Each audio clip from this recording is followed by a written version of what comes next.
Bueno, pues muy buenas tardes. Una vez más, sean todos ustedes muy bienvenidos y a nombre del Instituto Nacional de Antropología e Historia, la Coordinación Nacional de Arqueología, la Zona de Monumentos Arqueológicos de Teotihuacán y el Centro de Estudios Teotihuacanos, les agradezco su presencia el día de hoy para nuestra tercera y última jornada de conferencias magistrales alusiva a los 100 años de investigaciones en la Pirámide del Sol.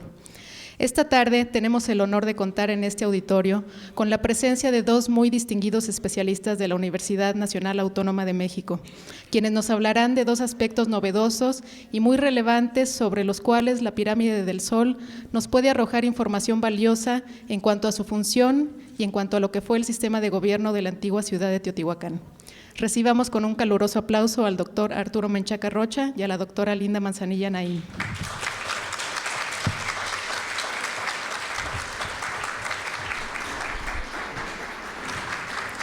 Damos inicio con el doctor Arturo Menchaca. Él estudió la carrera de Física en la Facultad de Ciencias de la UNAM y el doctorado en la Universidad de Oxford, en Inglaterra. Posteriormente realizó un postdoctorado en el Lawrence Berkeley Laboratory de la Universidad de California. Sus investigaciones se enfocan principalmente en física nuclear experimental, aspecto sobre el cual ha realizado numerosas estancias de investigación en diversos laboratorios de Estados Unidos, Inglaterra, Francia, Suiza, Argentina y Brasil. Desde 1975 se desempeña como investigador titular en el Instituto de Física de la UNAM y como profesor de la Facultad de Ciencias también de la UNAM. Desde 1988 es investigador nacional nivel 3 en el Sistema Nacional de Investigadores. Es miembro de la Academia Mexicana de Ciencias desde 1976, así como de la Sociedad Mexicana de Física, la American Physical Society, y en 2006 fue nombrado Fellow del Institute of Physics del Reino Unido.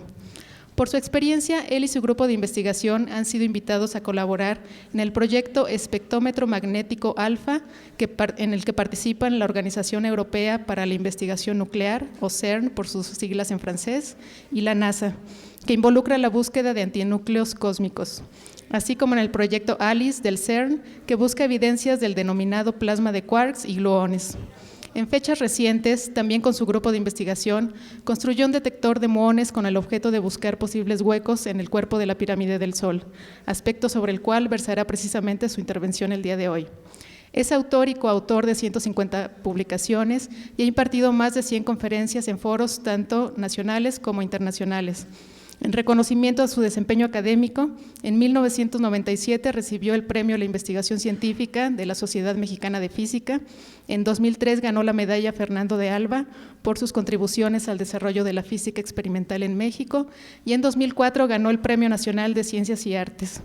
En cuanto a experiencia en labores administrativas, fundó la División de Física Nuclear de la Sociedad Mexicana de Física, fue director del Instituto de Física de la UNAM, ha sido coordinador de la sección de Física de la Academia Mexicana de Ciencias en varias ocasiones y miembro de la Comisión Evaluadora del Sistema Nacional de Investigadores del Área 1, la cual presidió durante el año 2005. Actualmente es presidente de la Academia Mexicana de Ciencias y miembro del Consejo Consultivo de Ciencias de la Presidencia de la República. Su ponencia el día de hoy se titula Radiografía de la Pirámide del Sol. Se quedan ustedes en la excelente compañía del doctor Arturo Menchaca, para quien pido un gran aplauso.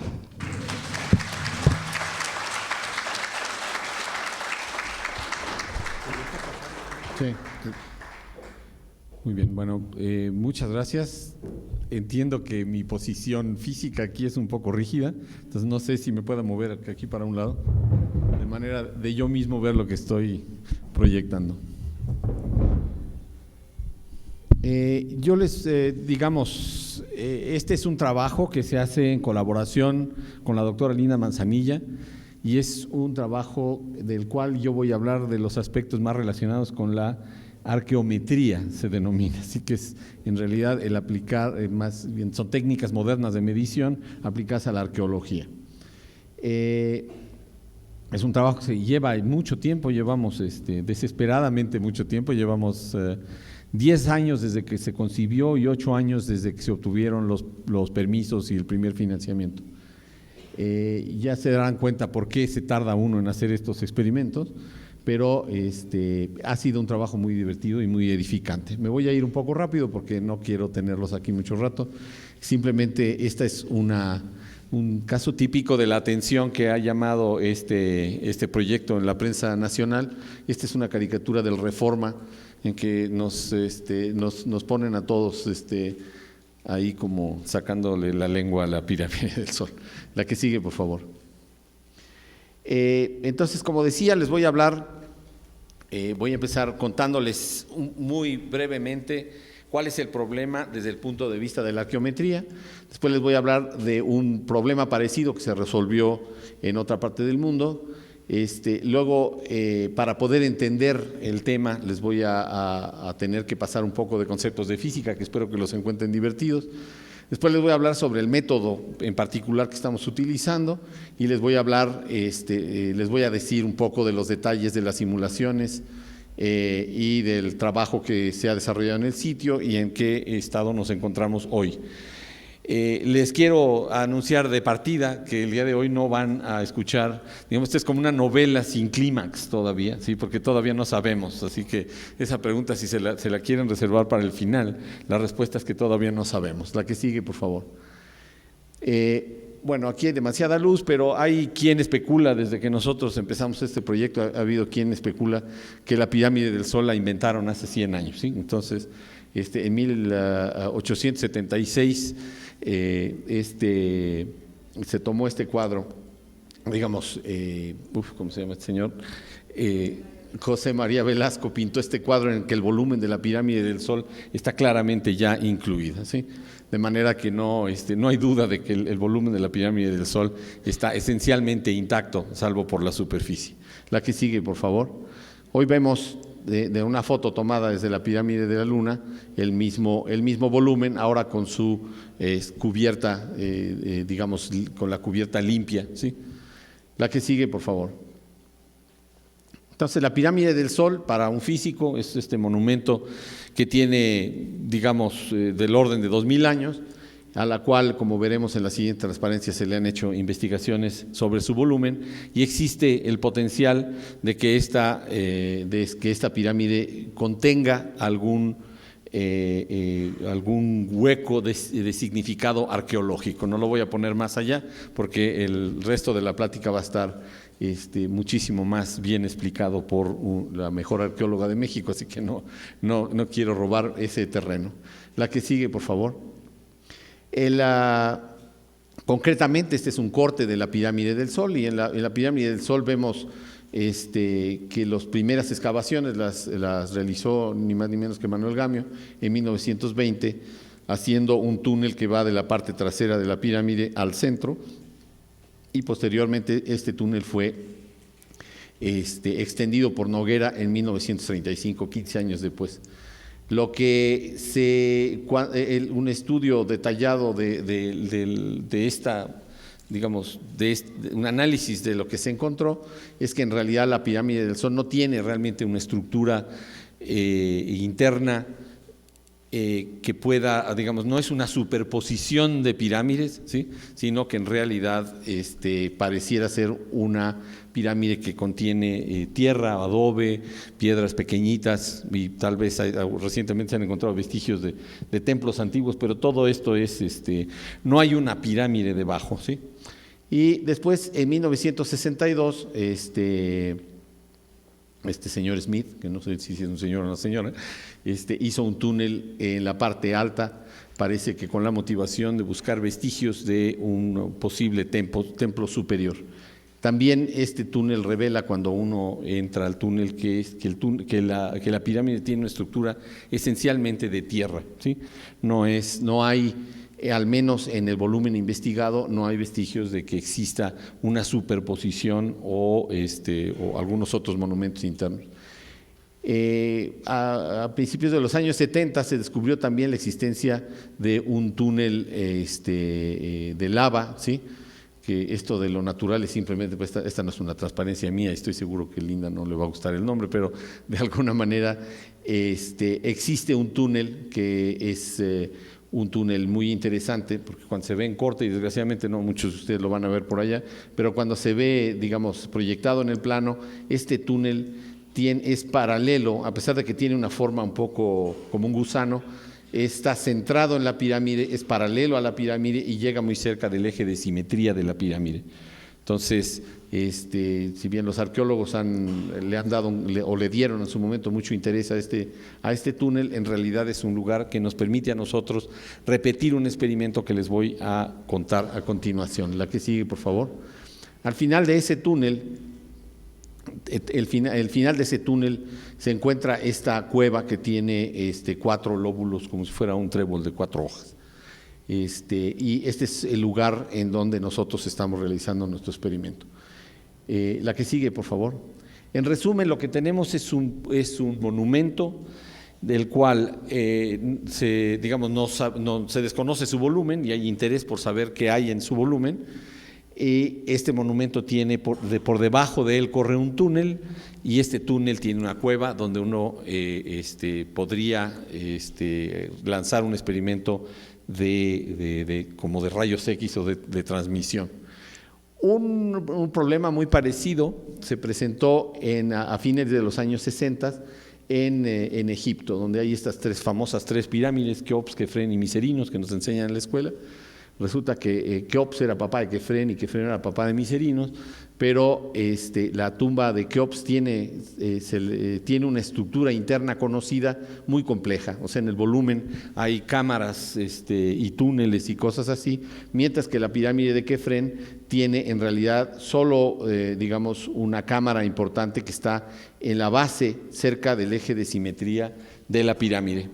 Entonces, digamos que la motivación en ese momento, el problema arqueológico era parecido al de la pirámide del Sol, en el sentido de que tienen una pirámide en la cual hay una gran parte de su volumen que no ha sido investigada, y esta pirámide tiene en la parte baja una cámara, donde son las cosas que tiene en común la pirámide de Kefren con la pirámide del Sol.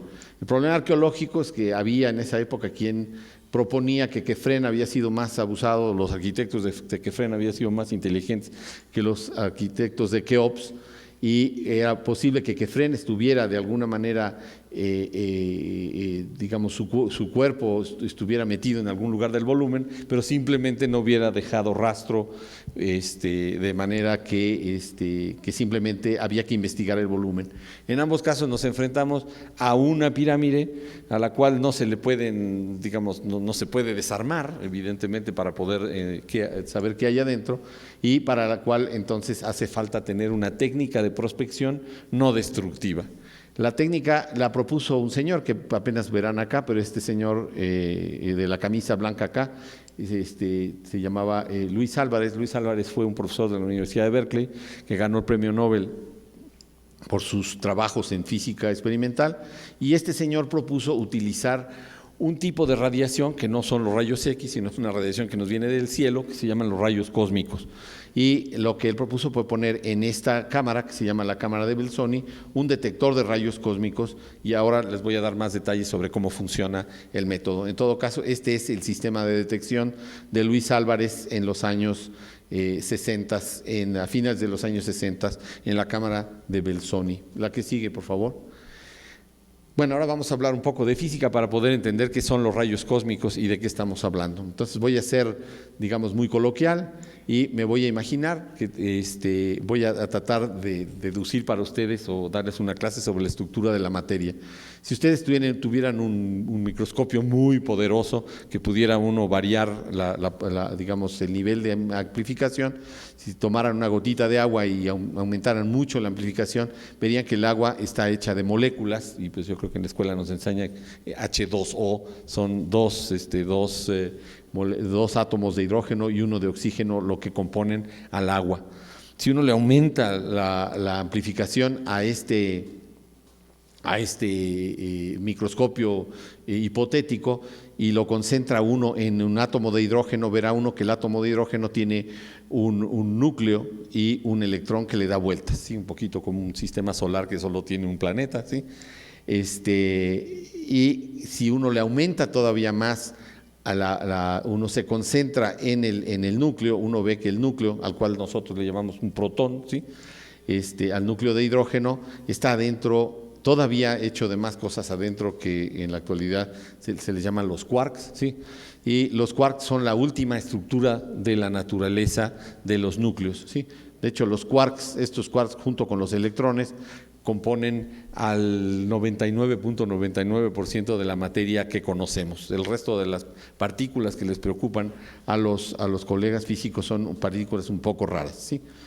Sin embargo, se las voy a describir en esta transparencia. Los ladrillos de los que sabemos hoy que está hecha la naturaleza, ¿sí?, son en realidad 12 ladrillos fundamentales, ¿sí? No hay nada más, ¿sí? Los quarks, resulta haber 6 quarks diferentes, ¿sí?, de los cuales estos que se llaman U y estos que se llaman D son los que forman la mayor parte de la materia, ¿sí? Aquí está el electrón, ¿sí?, y están separados en este color rosa, se refiere a las cosas que componen a los núcleos, y este color verde de acá son las cosas que no viven en los núcleos, ¿sí? A estos se les llaman leptones y a estos se les llaman hadrones o quarks, ¿sí? Y los leptones, el más famoso es el electrón, que ya mencioné hace un rato, pero resulta que el electrón está en una familia, tiene un hermano más gordo que se llama el muón, y el muón tiene a su vez un hermano más gordo que se llama el taón. No necesitan saber mucho más, excepto que el electrón es el único estable de esta familia, y el muón tiene es común, es muy parecido al electrón, tiene más masa y tiene una vida media muy corta, vive 1/1000ª de segundo. Entonces, eso es realmente lo que es importante en mi plática para que ustedes entiendan. Pero ya que les di una clase de modelo estándar, les diré que estos ladrillos están pegados con 4 fuerzas fundamentales, que son la gravitacional, la electromagnética, la fuerte y la débil. Son las, digamos, que es todo lo que compone, toda la naturaleza se puede explicar en base a esta sola transparencia. Lo que sigue, por favor. Ahora voy a hablar un poco de los rayos cósmicos. Las estrellas, ustedes salen en la noche y ven unos puntitos blancos por allá afuera, ¿no? Las estrellas, estos puntos maravillosos que a veces le andamos bajando a las novias, en realidad son reactores nucleares igual que el Sol, ¿sí? Son reactores nucleares que se mantienen encendidos porque en su interior están ocurriendo violentas reacciones igual que nuestro Sol. Estos reactores nucleares, digamos, en particular nuestro Sol, es al que le debemos la vida aquí en la Tierra. Así que si entre ustedes hay gente medio de Greenpeace o algo así, pues les doy la mala noticia que en la Tierra hay vida porque hay un reactor nuclear que nos calienta. En todo caso, estas estrellas no viven siempre, ¿sí? Y nuestro Sol, ustedes ya han de haber sabido que nuestro Sol está como a la mitad de su vida y le queda todavía un montón de años, pero algún día se va a acabar. Y eso le pasa a todas las estrellas. Las estrellas pasan por un ciclo de vida y al final de su ciclo de vida, ¿sí?, explotan, ¿sí? Y las explosiones de estas estrellas se les llaman supernovas. Y a veces en el cielo se ven unos flashazos, uno tiene que tener mucha suerte para ver uno, pero estos están ocurriendo de hecho bastante constantemente en el universo. Al explotar las estrellas, en esta formación de supernovas, lanzan al espacio la materia de la que están hechos con una enorme energía, ¿sí? Y estas partículas que lanzan al espacio, bueno, naturalmente las estrellas están hechas principalmente de hidrógeno, de esa misma cosa de la que está hecha el agua, ¿sí? Y este hidrógeno, lo que salen son los núcleos del hidrógeno que se llaman los protones, y esos salen por el espacio.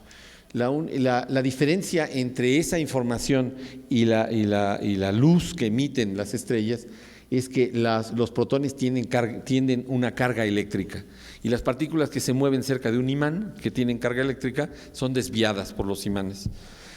Entonces, la física de los rayos cósmicos es diferente a la física de la astronomía, porque cuando uno sale y ve un puntito blanco en la noche en el cielo, uno puede estar seguro que digamos que en el punto que señala mi dedo, ¿sí?, algún día hubo una estrella, ¿sí? Pero a partir de los rayos cósmicos como son deflectados por los campos magnéticos de todos los cuerpos celestes con los que se encuentran, porque la Tierra es un imán, y la Luna es un imán, y el Sol es un imán, y de hecho nuestra propia galaxia se comporta como un imán. Lo que acaba pasando es que estas partículas en su viaje hacia la Tierra pierden su orientación original, de tal manera que la gente que hace física de rayos cósmicos en realidad no sabe de dónde vienen, solo saben que allí están, ¿no? y llegan a la superficie de la Tierra, y cuando llegan cerca a la atmósfera terrestre tienen tanta energía, ¿sí?, que en la interacción con la atmósfera terrestre rompen a los núcleos que hay del nitrógeno y del oxígeno que hay por allá arriba, los rompen y producen otras partículas.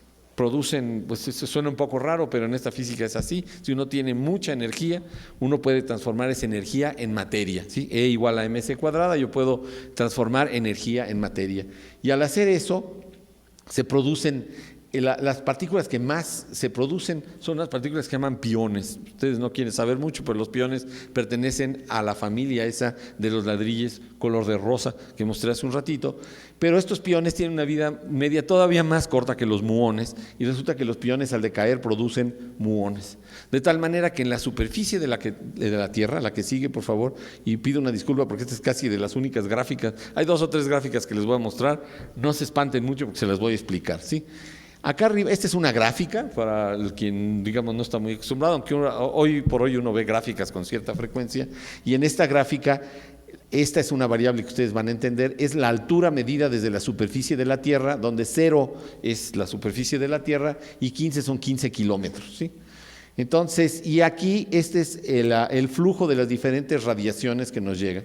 Entonces, al principio realmente solo hay protones, como ya les dije, y hay algunos neutrones, que son los otros componentes de los núcleos, que se producen en el rompimiento que ocurre de los átomos de la atmósfera.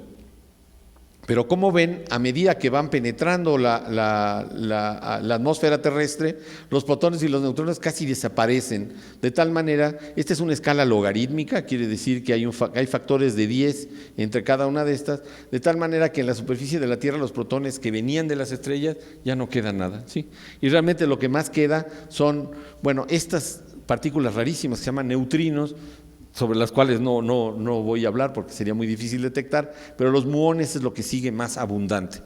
Y estos muones tienen una peculiaridad, la que sigue por favor, tiene la peculiaridad que cuando uno se va a kilómetros, si uno se puede meter al agua kilómetros por debajo del agua, uno sigue contando. Esta es la intensidad de flujo de muones como función de la profundidad en el agua, ¿sí? Y uno a 10 kilómetros, a 20 kilómetros, uno sigue contando muones. Los muones son muy penetrantes, ¿sí? Y hay tantos muones que en cada centímetro cuadrado pasa un muón cada minuto aquí en la superficie de la Tierra, de tal manera que ustedes toda su vida, desde que nacieron, y de hecho desde que hay vida en la Tierra, y desde antes que eso, ha habido muones que cruzan y llegan y penetran por todas partes. Así que esos muones en principio no nos hacen nada, ¿sí? O digamos, o si nos hacen, pues la vida se ha gestado en presencia de esta radiación. Pero tienen esa peculiaridad de estar ahí, de ser muy penetrantes, pero son penetrantes, pero no tanto como para que no exista un efecto como función de la profundidad. Es decir, que mientras más al fondo me voy, menos cuento, ¿sí? Y eso es todo el secreto de la técnica, en realidad. Porque yo puedo establecer, si yo cuento muones, ¿sí?, yo puedo establecer y me meto debajo de una mina y me voy metiendo más abajo y más abajo, yo sé que voy a ir contando cada vez menos y cada vez menos.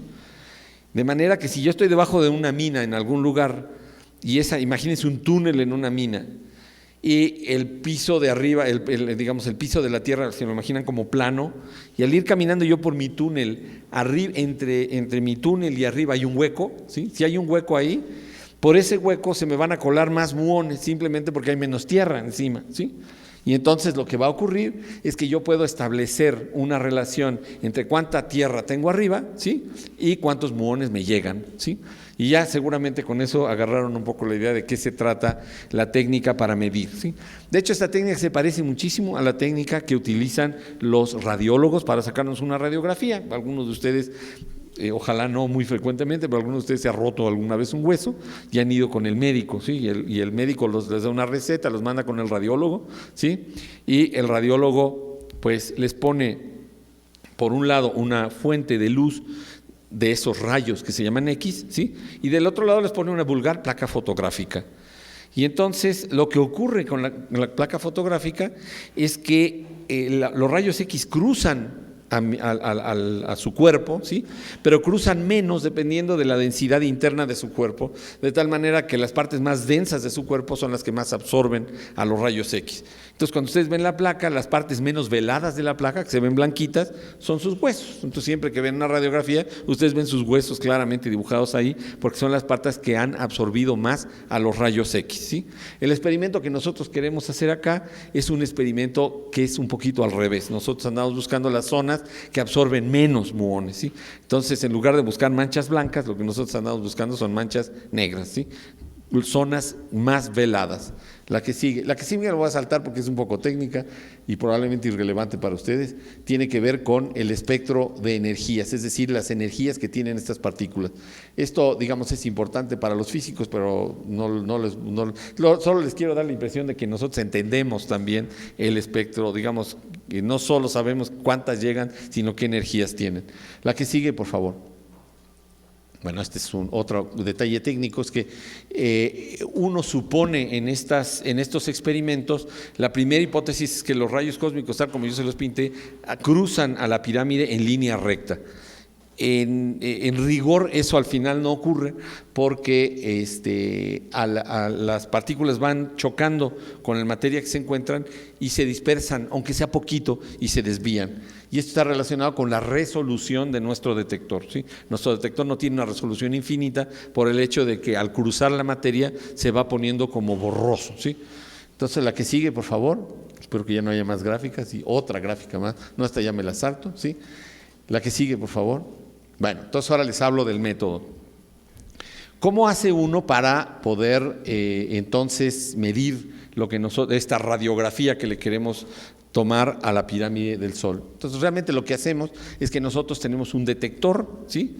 Un detector de radiación que debe de cumplir dos propósitos. Uno, en este túnel hay radiación natural y entonces uno tiene que poder subtraer la radiación natural, de manera de poder distinguir a los muones que cruzaron la pirámide de la radiación natural, que ustedes no están para saberlo, pero son rayos gamma que se producen por el radón y hay otros materiales que hay ahí abajo, que son radioactivos.